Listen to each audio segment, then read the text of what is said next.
नमस्कार, मेरा नाम ज्ञानेश्वर है और आप देख रहे हैं लाइव सिटीज। देखिए, कोरोना का काल है, दूसरी लहर है और ये लहर ज़्यादा भयावह है। तो इससे आपको बचाने के लिए हम लगातार डॉक्टर राजीव रंजन के साथ बने हैं, बिहार के भरोसेमंद डॉक्टरों की श्रेणी में शामिल।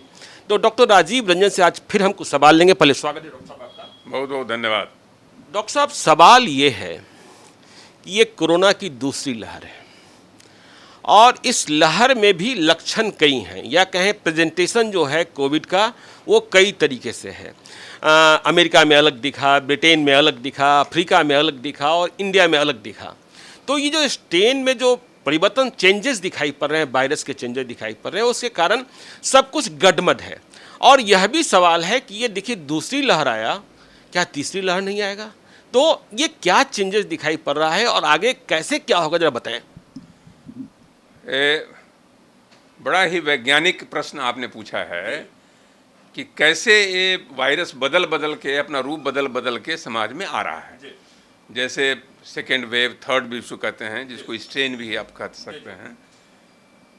तो अभी तक के जो स्ट्रेन्स हैं ज्ञानेश्वर जी, तो पहला जो खतरनाक स्ट्रेन आया वो यूके स्ट्रेन, लंदन में, तो उसको कहते हैं B1.1.7। वो आया कि 70% ट्रांसमिसिबल ज़्यादा था, लोगों में ज़्यादा कस के फैलने लगा 70%, और 60% वो डेडली ज़्यादा था, 60% ज़्यादा डेथ करने लगा। म्यूटेशन का मतलब होता है कि आप जाने कि वायरस जो है हर महीने अपना चोला बदलता रहता है। अच्छा। यानी अपना कुछ न कुछ जो है एक मतलब वो प्रोटीन का एक साइट से परिवर्तित होकर दूसरे साइट पे चला जाता है। बहुत सारे म्यूटेशंस हार्मलेस होते हैं, कुछ म्यूटेशंस हार्मफुल हो जाते हैं, और हार्मफुल म्यूटेशन के बाद जो नया स्ट्रेन आता है तो उसमें ये सभी स्ट्रेन आया। तो स्ट्रेन आया B.1.1.7 यूके स्ट्रेन। उसके बाद आया साउथ अफ्रीकन स्ट्रेन B.1.351। ये उतना खतरनाक नहीं था। तीसरा आया ब्राजीलियन स्ट्रेन P1 स्ट्रेन। ये बड़ा डेडली साबित हुआ। ब्राज़ील में कितने लोग देखे कि एकदम नरसंहार टाइप का हो गया, पूरी धरती मतलब खाली हो गई, ऐसे ऐसे लोग मर गए और बड़े बड़े संभ्रांत संपन्न लोग मारे गए। तो ब्राज़ील ने उस मेहम को देखा है, ब्राज़ील ने उस संहार को देखा जस्ट P1 की वजह से।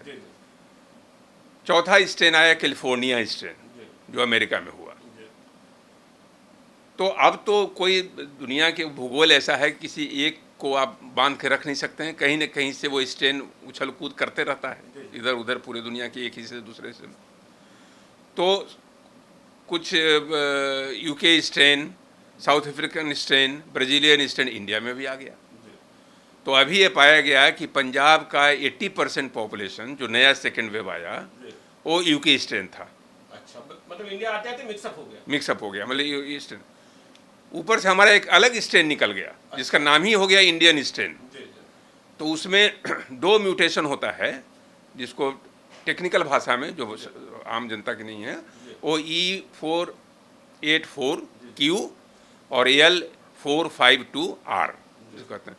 तो ये दोनों जगह म्यूटेशन होता है, ये सब साइट है। म्यूटेशन हो करके नया स्ट्रेन निकला, उसको डबल म्यूटेंट स्ट्रेन कहते हैं, उसको इंडियन स्ट्रेन का भी नाम दिया गया। डबल म्यूटेंट स्ट्रेन अभी महाराष्ट्र में जो स्टडी हुआ, उसमें 65% जो केस है महाराष्ट्र का, ये डबल म्यूटेंट स्ट्रेन है। ज़्यादा डर इस बात का है कि पूरे भारतवर्ष में इसी की आंधी बह रही है, जो अभी आप देख रहे हैं। पूरा अस्पताल चरमराया हुआ है, पूरे डॉक्टर्स तबाह हैं, पूरी व्यवस्था तबाह है, भारत सरकार से लेके बिहार सरकार से लेके हर कुछ तबाह है। बेड नहीं मिल रहा है, लोग सड़कों पर कराह रहे हैं, कहीं कुछ नहीं है, त्राहिमाम मचा हुआ है। तो ज़्यादा चांस है कि ये डबल स्ट्रेन वाला जो है, इंडियन स्ट्रेन वाला डबल म्यूटेंट स्ट्रेन, तो डबल म्यूटेंट स्ट्रेन एक कहर ढा रहा है। लेकिन इसके भी बचाव के भी वही उपाय हैं, यानी आपको मास्क लगाना है, 6 फीट की दूरी बना के रखनी है, और हाथों को साफ रखना है। इसका भी इलाज वही है, सिर्फ जब इमरजेंसी इसमें जब होगा। डिफरेंस यही है कि पहले होता क्या था कि 45 साल के नीचे हम लोग बड़ा निश्चिंत रहते थे। जिनको हो भी गया मरना नहीं है, क्योंकि मोटिलिटी था 0.29%। आप समझ सकते हैं। मैक्सिमम मोटिलिटी थी 60 के ऊपर, 45 से 60 में थोड़ा सा कम, 45 के नीचे नेग्लिजिबल, यानी 0.29% नेग्लिजिबल मोटिलिटी, मतलब निश्चिंत। अब है कि 18 साल का बच्चा मर रहा है, 22 साल का जवान मर रहा है।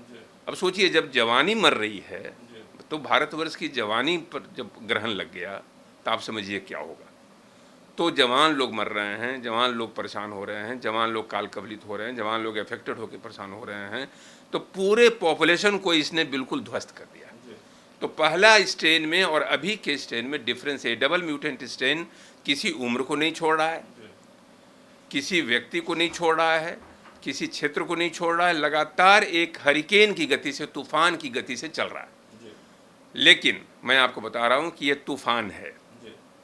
जैसे हरिकेन आता है तो हरिकेन आया और वो आया और निकल गया, तो जिस रफ्तार से ही आया है उस रफ्तार से निकलेगा भी।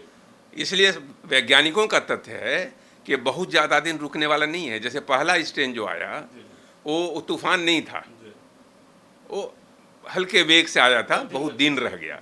ये बिल्कुल भयंकर तूफान है, सुनामी है। ये मुश्किल से 15 दिन, महीना दिन मैक्सिमम ये निकल जाएगा। इसमें भलमनसाहत यही है, इसमें कल्याण आपका यही है कि आप बस मास्क, डिस्टेंसिंग, लोगों से दूरी बना के रखना, अपने आप को सर छुपा के इस तूफान में बैठ जाइए, तूफान को निकल जाने दीजिए। जरा सा इसमें स्मार्टनेस दिखाए, जरा सा इसमें अपना ताकत और चालाकी दिखाए, आप फंसे और बुरे फंसेंगे। चाहे आप 18 साल के हों, चाहे आप 30 साल के हों, चाहे 60 साल के हों, ये तूफान सबको बर्बाद करने पर आमादा है। इससे बचिए, इस डबल म्यूटेंट स्ट्रेन से बचिए और सावधानी करते रहिए। ये निकल जाएगा, ये अब साल भर का चक्कर नहीं है, 15 दिन, महीना दिन मैक्सिमम। बस आपको सावधान रहना है, टीका लगाए रखिए। इस टीका वाले में भी है कि इस तूफान में भी जो लोग टीका ले चुके हैं उन पर मतलब भयंकर असर नहीं हो रहा है, निमोनिया का असर नहीं हो रहा। तो सर, लेकिन एक अंतिम सवाल जो रह गया था कि ये दूसरी लहर, हम कैसे मान लें कि ये तीसरी लहर भी आने वाले दिनों में दिखाई नहीं पड़ेगा? बिल्कुल सही, क्योंकि जैसा कि उन्होंने कहा कि ये स्ट्रेन और म्यूटेशन को आप रोक नहीं सकते, ये आते रहेंगे।